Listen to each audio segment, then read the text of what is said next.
Unya, dito'y usa ka magtutudlo sa balaod nga nakabati sa panaglalis nila. Nakita niya nga maayo ang pagkatubag ni Jesus sa mga Saduseo. Busa, miduol siya kaniya og nangutana. Unsa mang sugua ang labing mahinungdanon sa tanan? Mitubag si Jesus. Mao kini ang labing mahinungdanong sugo. Pamati, Israel.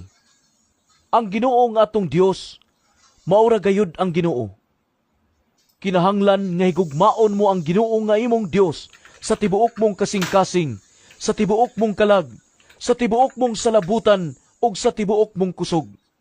Ang sunod mao kini, higugmaa ang imong isig katao sama sa imong kaugalingon. Wala na'y sugo nga labi pang mahinungdanon kay niining duha. Ang magtutudlo sa balaod, miingon kang Jesus, Husto ka na,